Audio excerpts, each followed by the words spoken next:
Hey, what's going on everyone? This is JoeYoursTruly back with another video. Today we're going to be doing the tier list for version 1.4.4, which is quite a mouthful to say, and the reason for that is because this is actually the emergency balance patch that Omeda series have to do because of the big oopsie they did with the initial version 1.4 release. And what I mean by that is that this is the patch that essentially they rework or change every hero in the game, and they have some really cool changes for some of them, but then they have some very questionable changes for some others, to say the least. And obviously, that's gonna bring some like uneasiness. It's gonna be like the meta is just gonna be a little bit kind of chaotic on first few weeks. That's just a given. However, I feel like there were some outliers that can definitely been handled a little bit better before they make it to the live version, which is why they have to do this like emergency balance patch just to make sure these heroes are not too rampant. But I still think there are some really strong heroes at the moment, and a bandit solution is just not gonna fix it. So um in this video we're gonna talk about like some of the heroes that I think are the best in the meta, some of the heroes that I think are struggling, and kind of like why we have this like really kind of iffy meta at the moment. Kind of just dive into that. But real quick, this tier list is just my opinion at the end of the day. I try my best to be as unbiased as I can. However, you guys know I'm an offlane enjoyer, so there may be slight offlane bias, but I do play like all these heroes in some way, shape, or form. I talk to other people. I look at some of the stats beforehand. So I have all the information that I feel confident enough to give you guys this tier list, and trying to give you guys just at least my perspective on like the meta and why some heroes are overperforming and why heroes are underperforming. But before we kind of jump straight into like the hero placements, let's kind of talk about where the meta is at and why it feels just kind of awful at the moment to play in it. And I guess the best way to explain it is that you guys may have noticed, but the time to kill is definitely a little bit shorter this patch. People are kind of dying faster. That also means that we kind of got this meta where like because people are dying faster, because people are leveling up faster, because Omega is also changed like the XP, the golden economy. You have more people roaming a lot more aggressive in this patch, just because like the laning phase is not as important as it used to be, which is quite unfortunate because that is kind of like the big MOBA aspect in the sense. Like you have the laning phase, and then depending on how we do the lane phase, you can use your you can start snowballing, you can start taking over the game slowly, but it kind of just feels like even if you're behind, you just want to roam. People just want to roam, make the mid laner's life miserable, make the duo life miserable, and just rack up kills, especially with the death timers in the early game being shorter. They did increase in the early game, but it still feels relatively short. So early game death doesn't feel as punishing as it used to be, and that's just another reason why people are just kind of playing into the roaming meta. It's just like it kind of feels a little bit more TDM at the moment with the shorter time to kill. So what does that mean exactly for the meta too? Because like the time to kill is a little bit shorter compared to the past, like people are dying quicker. It means that certain aspects like healing and shielding, like durability, becomes very important, right? And what I mean by that is think about why some of the heroes in this meta are like really annoying. The other game damage is annoying, sure, but coupled with that is the fact that they're healing so much. Like they just do one ability and then all of a sudden they can just heal a quarter of the HP at like level 3. That's just kind of ridiculous to me, and that kind of goes straight into what are going to be the 3 heroes I think are the biggest allies and the biggest abusers of kind of like what's happening in this meta. And that's going to be Countess, Rux, and Rampage, right? And if I can find him, there we go. So all 3 of these heroes have a lot of things in common. First off, the early game damage is very good. There's a reason why you've been seeing a lot like Countess and Grux offlane. They just had so much early game damage, Grux just being Grux, and then Countess with her passive. And then Rampage is also a hero that has a lot of early game damage. It got all 3 of them got nerfed in a sense, but I guess the best way to explain it is like you can consider like these 3 heroes before this emergency balance patch to be like SS tier, and then this whole like emergency balance patch kind of brings them down just the edge, which is still like top of the pack in terms of like the heal meta. So they have a lot of other game damage. They have a lot of healing, right? They have when you have when you have these three heroes that have a lot of healing, a lot of damage early game, mid game, and late game. Well, you have three heroes. You have these three heroes that just kind of just one over most opposing heroes in lane or just in any like matchup, right? And that's just kind of like what makes it a little bit frustrating in a sense. It's like you want to pick heroes that are very good at roaming, and so what heroes you want to pick for that are really good for roaming? You pick heroes with a lot of good early game damage. Well, how do you like snowball and guarantee your lead so you can start like impacting your lanes? Well, you want these three heroes that can reliably be healthy in lane, be able to take aggressive trades and just come out on top. So just these two heroes in offlane are really annoying to deal with. They just heal a lot, do a lot of early game damage. Rampage in the sense too. I think he's not as impressive in offlane, but he's definitely like a top tier jungler at the moment. A lot of early game damage and very easy to sustain, just stay in the jungle, all that good stuff. And to kind of further highlight just how bad this situation is, let's kind of talk about Crunch and Saris, right? Because both Crunch and Saris are known, I guess, at least in the past, to be like early game dominators. They're very good in the 1v1s. They're meant the whole kit identity is win 1v1s and the snowball, because if they do not get hit early, they just kind of fall off, right? And so like the issue though right now is the fact that you putting Crunch into like the counts and Gruff, and he just loses so hard, right? Like because both these heroes out heal the Crunch really easily because all it is just one ability, boom, they're up a cold HP. They have all the other game damage, right? And then just like how does the Crunch compete with that? Same thing with Saris too. Well, that's essentially kind of nerfed Saris is like early game actually in the version 1.4 patch. So all these heroes got buffed, and then Saris is like, yeah, we're just gonna nerf you. You thought you're gonna get a really cool rework? Nope, you're just gonna get nerfed. And what I mean by that is they nerf his Q, so his Q is like a lot higher cooldown. His R&B range is much shorter too as well, which is like that's the whole purpose of playing Saris. As annoying as it is, the whole point of playing Saris is to play for the longer reaching ability to poke his opponents, try to stay safe, not take any like hits as much, and then once they get low, then he goes in.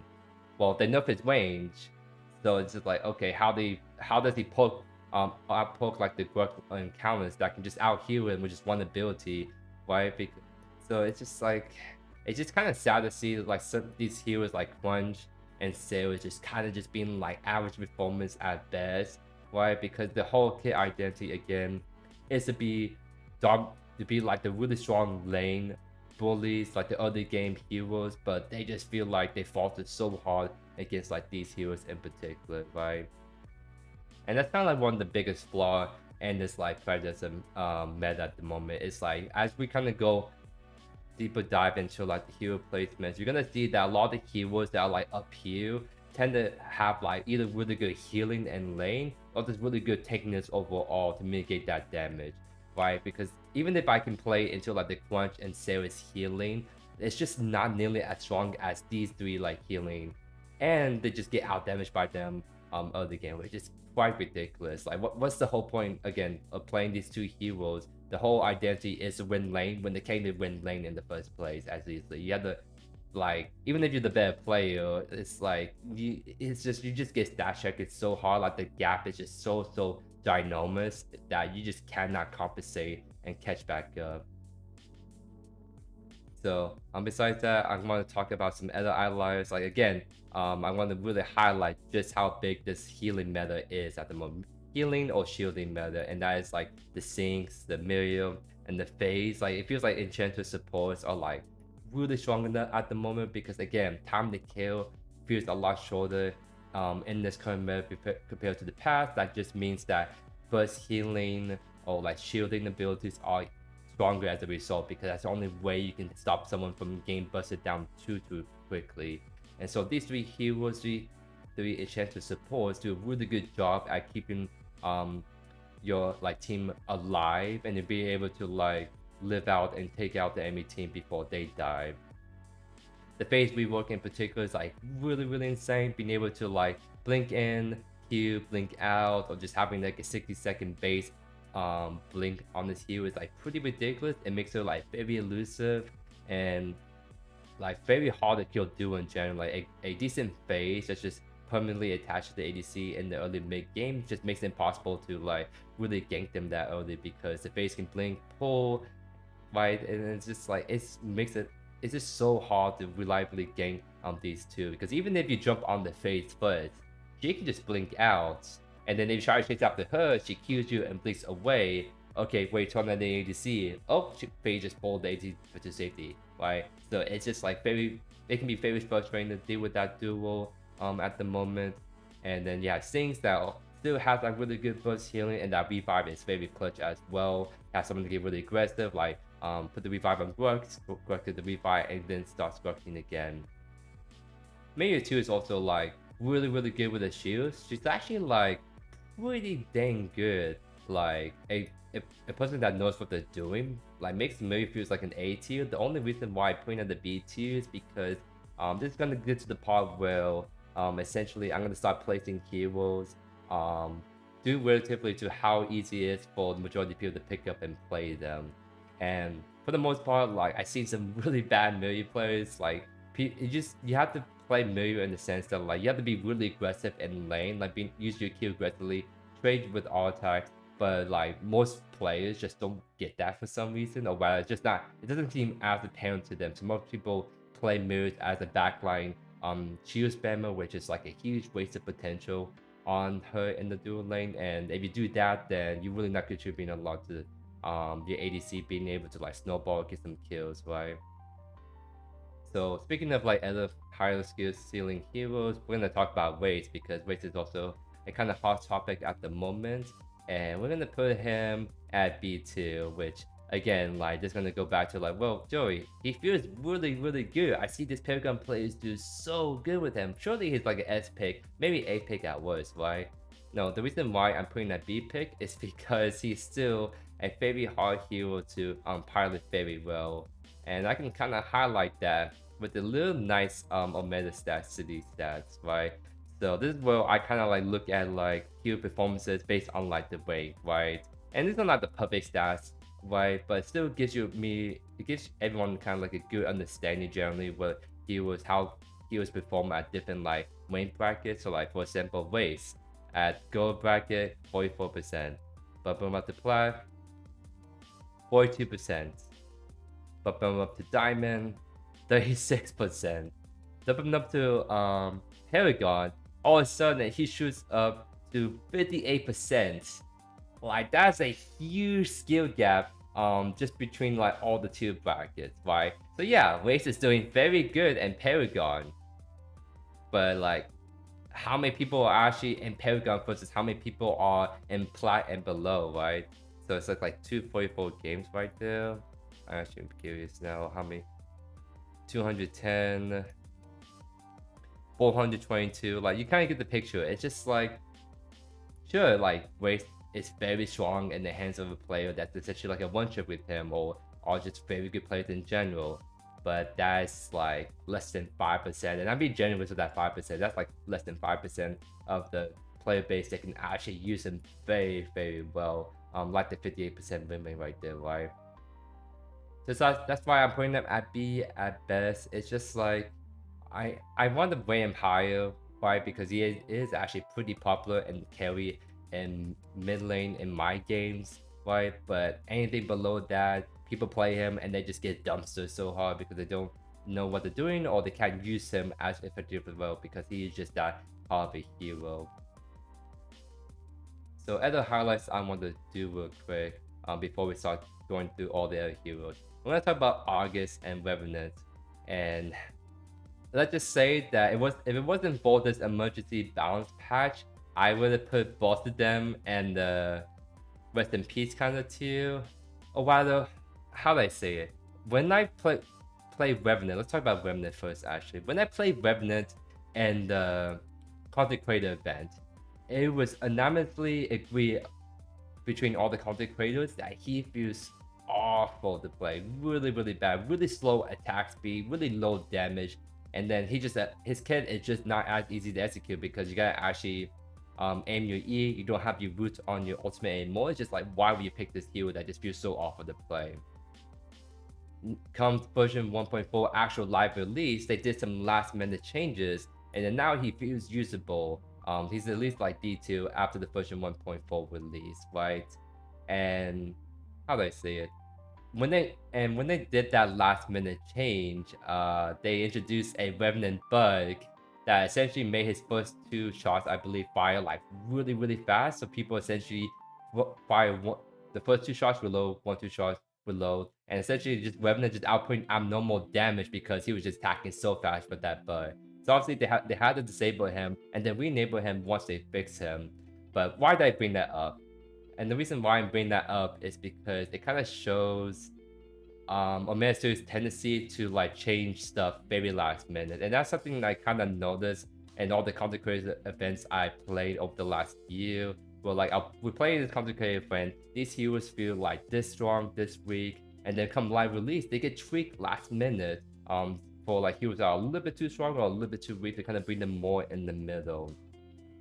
And I mean, usually it's fine, right? The issue though with this time around is that they did last minute changes on the patch that was already unstable because this is the patch that literally changed every hero in some way, shape, way, or form. And so what that means is that if you guys ever worked with like Unreal Engine code or like just know game dev in general, every time you change one thing, it can create like 10 new bugs. And then that's why like whenever these patches get changed, for just any game in general, QA has to go and fully sweep the game, right? So like when they decide like, hey, we're gonna buff Revenant a little bit, well, QA is like slamming their head against the keyboard because now they have to go look at all these heroes all over again because some dev wants to give a little bit more love to a hero so they don't feel like that terrible, right? And they like worked out fine for the most part. Like Revenant feels playable. I think that's pretty dang important. A Morigesh that was like SS tier, like she was healing too much, doing way too damage. She's now a little bit more like the C tier, and I'll go back into it a little bit. But there's one thing that I kind of have a gripe with Omeda Studios, right? And that is they also buffed some heroes very last minute. Because if you guys remember when I did my Grux video, I talked about how he feels like he was finally nerfed because in the content creator event, at least, he feels like his damage was mediocre. Like his healing felt good, but his damage doesn't felt nearly as like overbearing. So I'm like, I played this hero and like, okay, cool. He's finally like feels like a B pick, like not like an always pick, right? And then for whatever reason, they just buff him very last minute.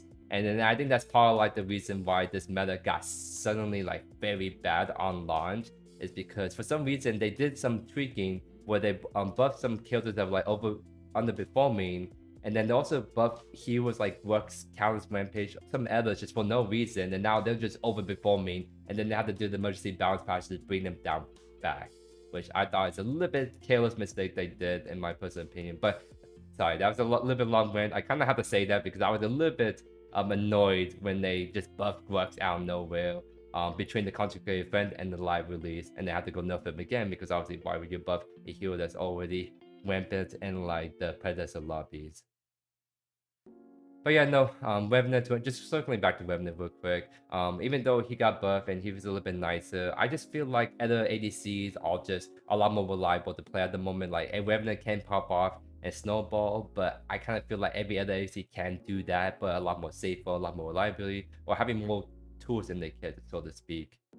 And then for like Morigesh, the reason why we're kind of putting it at the C tier is just kind of due to the fact that I was kind of looking at her stats on Mad City. I kind of played around with her for a little bit myself, and it kind of just feels like she feels like a little bit bait of a mid laner at the moment, where like her healing is feels like a lot more toned down compared to like the content creator event I play her in. It's a lot easier to kind of build her at, or while the time to kill is short enough to the point that her healing that's nerfed that can't help her survive some engagements. It's also very easy to kind of just sit on her, camp her, gank her, all that good stuff. So it kind of feels like Morigesh, even though her kit overall has improved compared to her old kit, she kind of still suffers some of the same issues where she kind of like, it's just easy to like sit on, punish her a lot in team fights, and doesn't feel like she's doing enough damage compared to other mages to warrant running her. It kind of feels like, if anything, they need to like up her damage just a little bit more, so she has a little bit higher sustained damage to make her like a B pick. Because I don't want her, I don't want them to buff her healing again and then make Mortgage offlane actually a viable thing. Thankfully, Mortgage offlane is not a thing because the healing is not that good enough to warrant that way. But I kind of feel like she needs a little bit more love, so she kind of plays a little bit stronger into the sustain battle mage playstyle, just being a little bit hard to kill because of the healing and just ease of use. And then we're gonna also talk about the Argus like I promised. So before like this emergency balance patch, I was sort of like thinking putting them here just due to the fact that in this current like meta, right? These heroes are kind of running through mana much faster than ever before. So it makes like Divine Potion even more necessary on these heroes or going early mana items. But before like Argus got the buff for his like mana cost, even when you go all these mana items, like he kind of felt like he just couldn't play the lane phase because he just won through mana so fast, and then he doesn't just do enough damage to really make him a big threat in the early mid game portion of Predecessor. But so with the changes, he does feel like he's more like a situational pick. He does have this good utility, like a long range stun with his Q, his E crystal, but I kind of just feel like he takes a little bit too long to get online. I never felt super threatened by Argus until maybe late game where his items are fully online and he starts to really shred people. But even then, it's kind of like he's playing into that range of like, unless his Q is up, his E is up, it's easy for people to just jump on him immediately and just bust him down, and then he just like a sad little Argus way. Feels like there's a lot of other mages that can have like really high damage from early game to late game and can play at a lot longer range and make this safer overall. So I just kind of like putting him at D2 at the moment. So before we jump into like the rest of the hero placements, I'm gonna touch on some of the ADCs that I consider to be the best at the moment, because it feels like a lot of ADCs are pretty strong, and that's unfortunate because I'm the opposite of an ADC. I like to fight with my fist, not with some cringe guns, right? So I do not like when a lot of ADCs are strong, but that's unfortunately where we at the meta with this like short time to kill especially. So the three ADCs that I notice that tend to be like the strongest at the moment is the Hero, Skylar, and Grim, because all three of them have distinct strengths that puts them above the pack. So like for example, Hero is like probably the best like hard carry ADC where she gets the reset on takedowns, and then she can like keep dashing over the place. She has very good single target damage, and her like with the way they change her like passive, she can apply max Q stacks to people really easily, unless she's laying her shots very consistently. So make her lane phase is like very scary if you let her stack her passive, because she can stack her passive on a melee support character and then look at you do one ulti, and now all of a sudden you have max stacks, right? So that makes for very scary moments. Definitely her early game damage all in, and then her hard carry late game is really top of the pack at the moment. Then for Skylar, she has like, of course, her R&B laser is like feels really strong. Like right at level 1, if you get stuck in a bad situation, you overstep, you get CC by Wait to Not Bash, and then Skylar just pressing R&B on you, you can just lose all your HP really fast. So it's kind of like them Kira in the sense that like she has that early game damage really solidly, and then it's also very good mid to late game.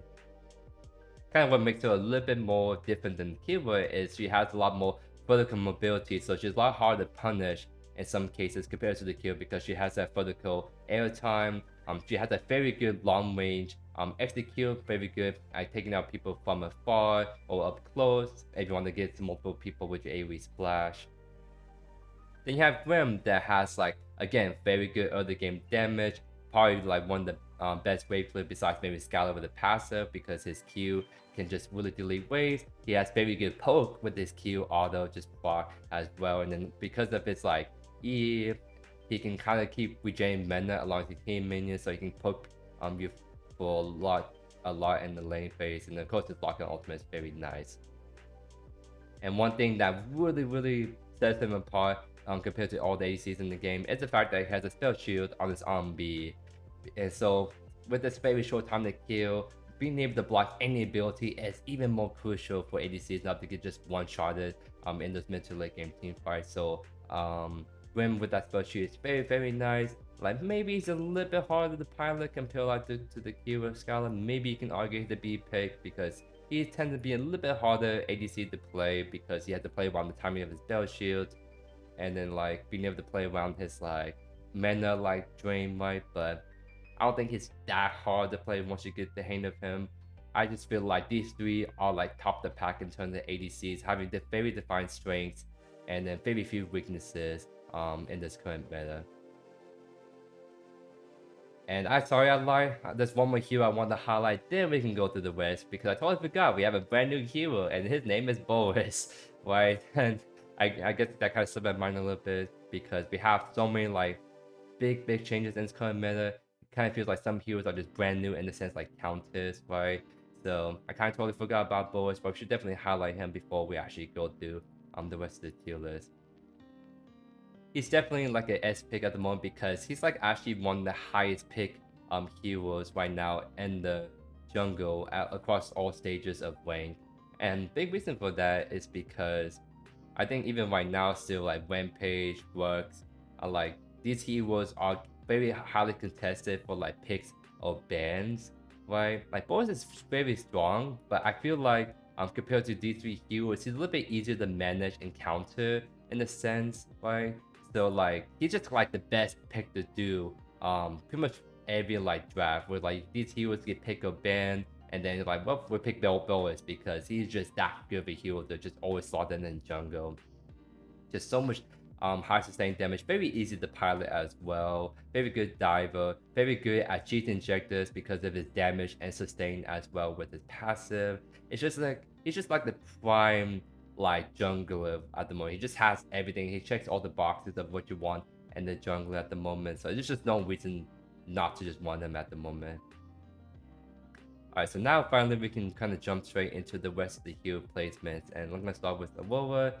She's going to be A pick. Very easy to pilot, very high sustained damage. So even though she doesn't have like health or shields in lane like the counters, the Gwerk, because she has very high sustained damage and good amount of CC, she can kind of make up for that. Plus, Aurora's builds are like generally like very tanky overall, I would say. So kind of feel like it's just hard to bully out the Aurora out of lane anyways. So kind of feels like she's still a very good lane bully, and then she's decent jungler as well. And of course, in those team fights around the objective, she does very well with the high sustained damage. All the CC lockdown, her Q is very good. She's just a very good pick. You just can never go wrong with at the moment. Decker is going to be a B pick. She's a great pick. I just feel like again, this meta is catering towards more like enchanters at the moment. So like you really have to land all this stuff on Decker to see some huge impact on her. And even then, there are times where it just feels a little bit nicer, more consistent, just to literally go a healer, keep your teammates alive because they're gonna be doing all the damage to CC too, right? So nothing, you can't go wrong with Decker. I just feel like she's outshined by enchanters a bit at the moment.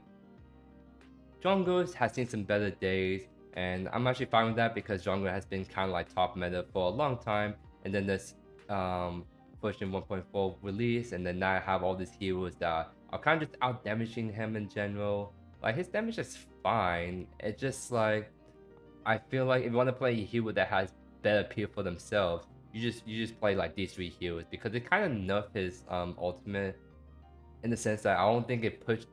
Correct me if I'm wrong. It doesn't like put as much distance between you and your opponent as much, right? So, like I think you get pushed back when you get hit by Dragon Ultimate, so it's more like a pure mobility option on him. So it's a lot hard for him to peel for himself.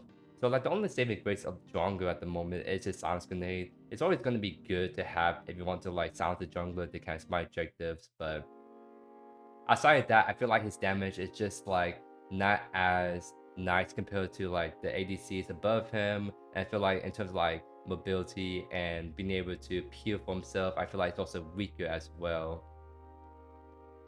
Rainbow is going to be average performance. Um, he did got some nice changes, so like he's gonna do a little bit better, have more higher damage.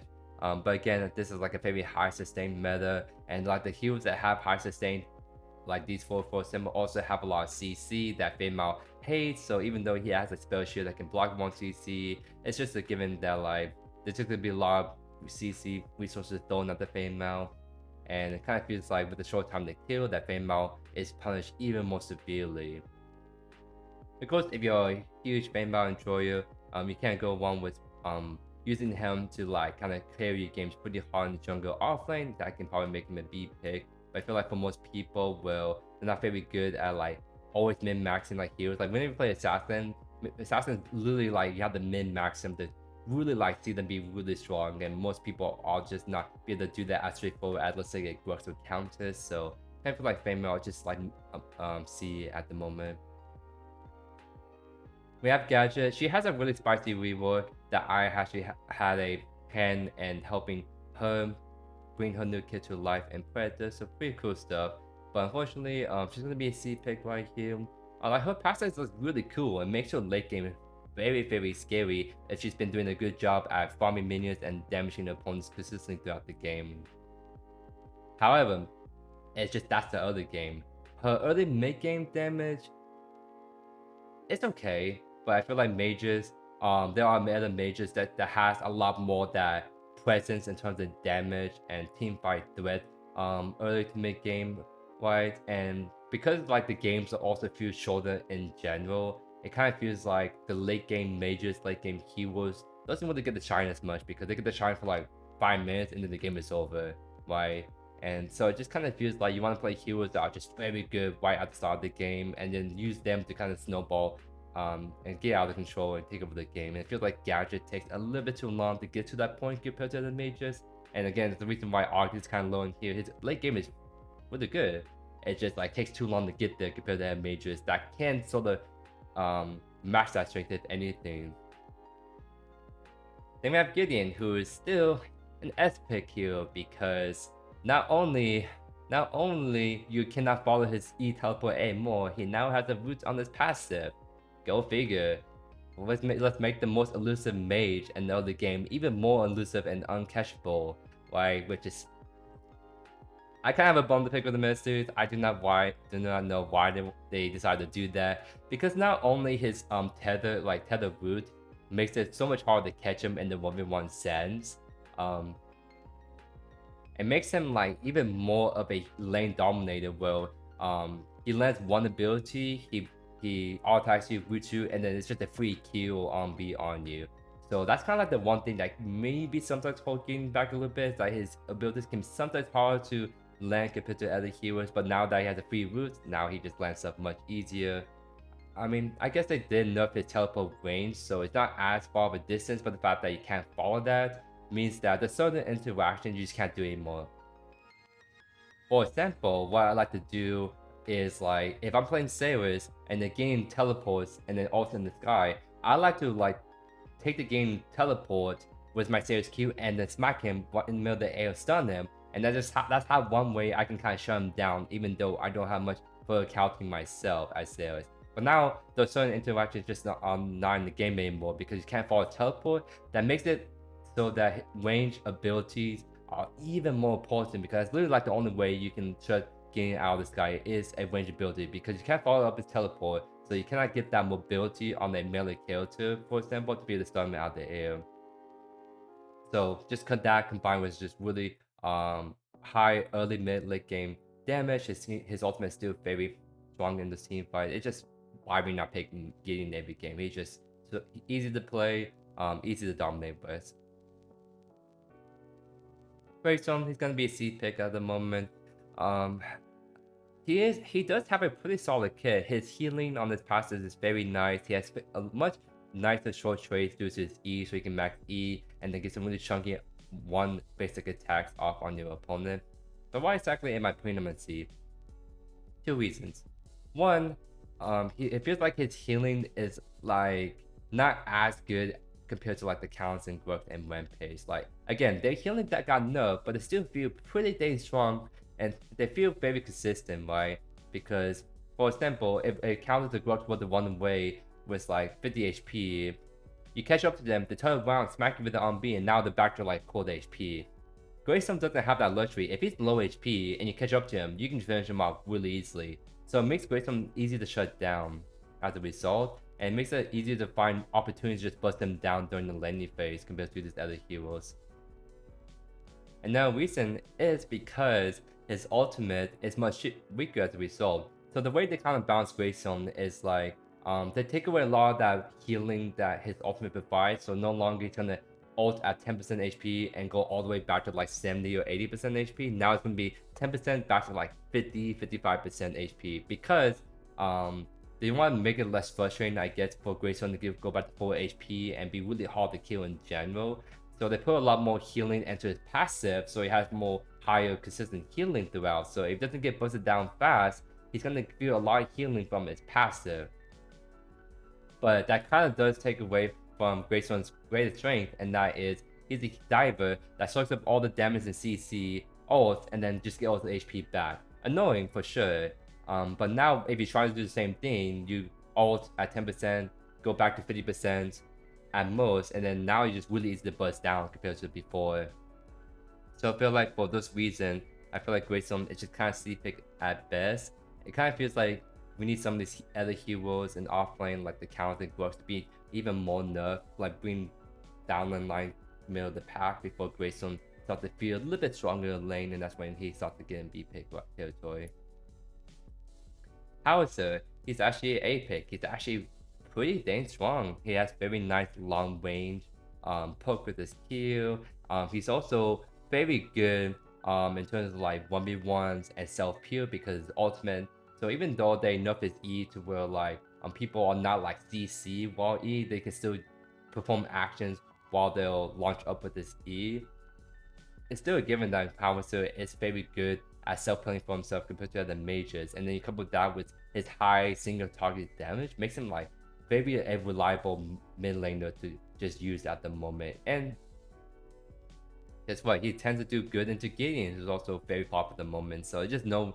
So if you just see Gideon on the other side, there's no reason why not to go Howitzer in response and just be able to win the 1v1 and then be able to like snowball and have this really high single target damage. Alright, next up is going to be Iggy. He's going to be a B pick. I was sort of contemplating putting him at the C pick, right? But I feel like compared to like the Morigesh, the Argus, the Gadget, I feel like he does edge him out slightly more. And the reason for that is because he still has some of the best objective damage for a mage in the game. So he can kind of cheese objectives, especially like with objectives being easier to kill compared to the past. It makes Iggy an even stronger mage because he can bust down those objectives early game relatively like pretty easy. And he's also very good at punishing some heroes like Grux, right? Because a lot of he doesn't get snagged by the Grux Q. He's very good at like spacing out the Grux and then making it really hard for Grux to be able to thrive in team fights when he's just constantly getting whittled down by Iggy's turn. So I feel like his matchup compared to like some of the heroes in the meta is pretty good. His objective damage is like SS tier. I just think his ganks are a little bit weak, and his 1v1s in the mid lane is kind of hit or miss. So I kind of feel like he's just B pick at best. But he does also have the benefit of being the easy hero to play that the average Joe mid laner can also use very well. Clive, just gonna be D pick. It's kind of sad to see that because her kit is a little bit more interesting. I know some people complain about her kit is quote unquote easier to pull off. And in some ways it is, but in other ways it's not, because now there's a little bit more tech you can do. You can E, cancel, double jump, or ult to like get really high up in the air and then just like shoot across like the lane. Sorry, my thoughts like really dying right now, so I'm gonna try to start wrapping this up. So like Clive has some more interesting tech. She has some more interesting combos, or her combos are longer in general. So if anything, she's a little bit hard to play because you have to think a little bit more about how you want to use combos, how you want to engage, and then when you want to like disengage, and then keep in mind your cooldown so you can actually get out reliably, right?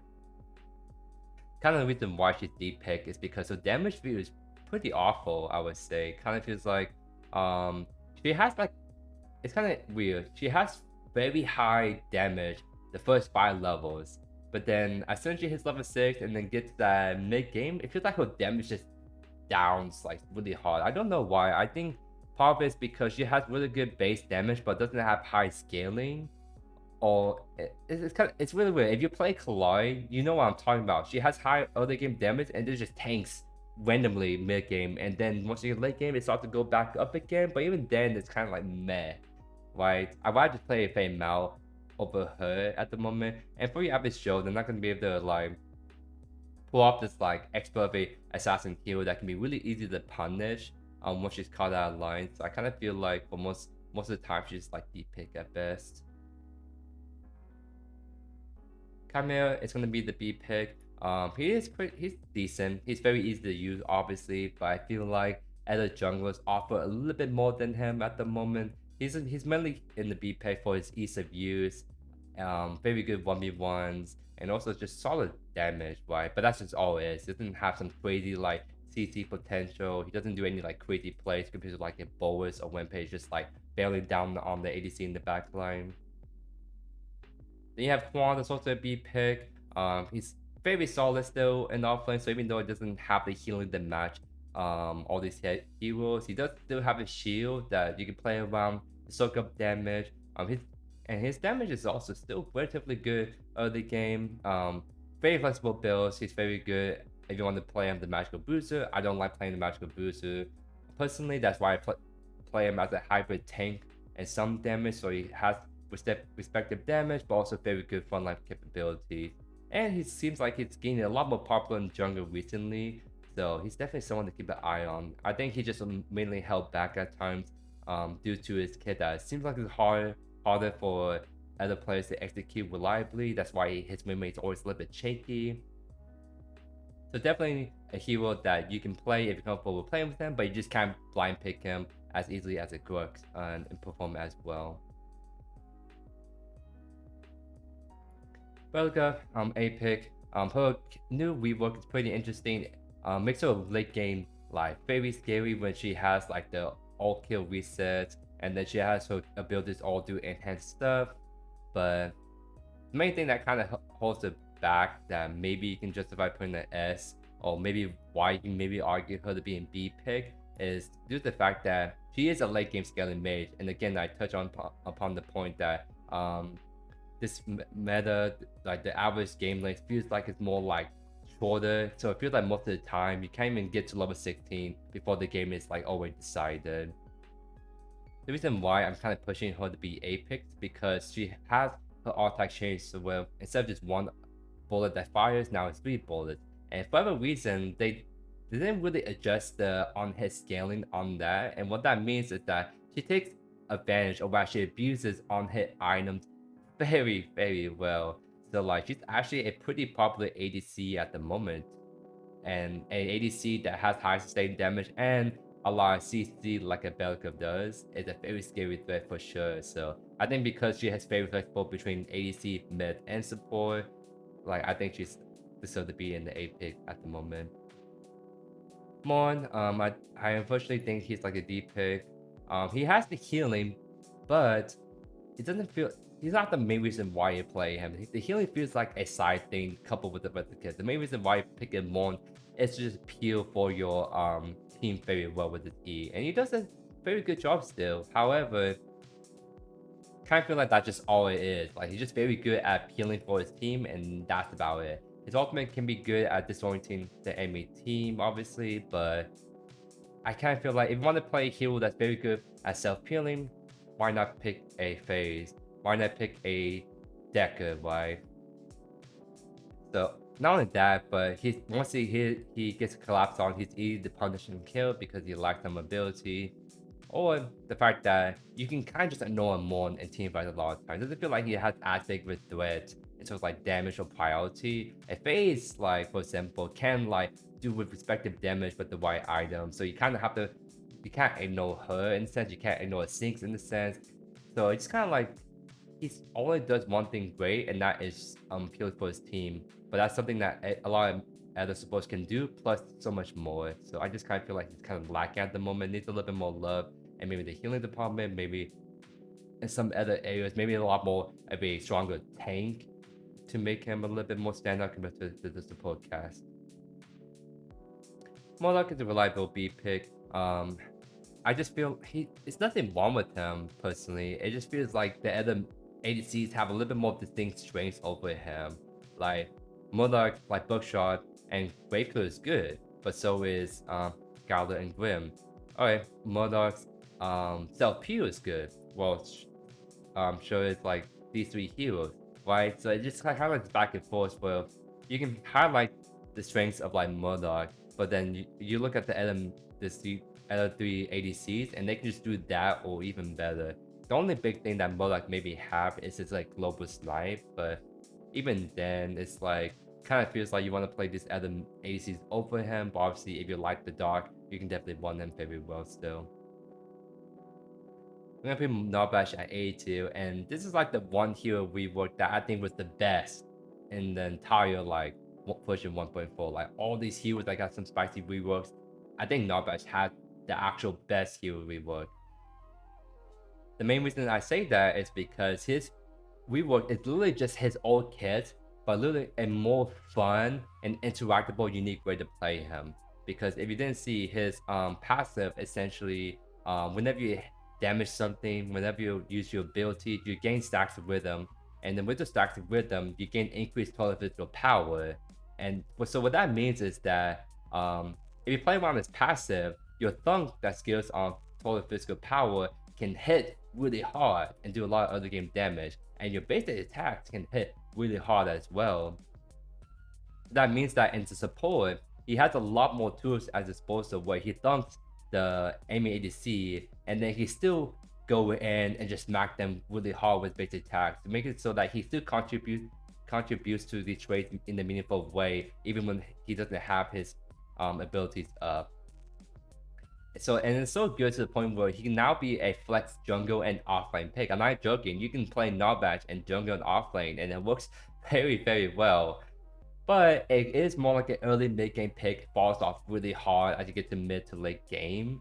But even then, he's like a very good flex role at the moment between those three roles, and then his healing is also really good. It's just like he's also a very easy hero to play. So I feel like he's just a very good enchanter slash tank slash other game damage hero. Like he kind of just does it a little bit of everything at the moment, which is pretty crazy and crazy fun too, playing that mini game of maintaining stacks and then going in.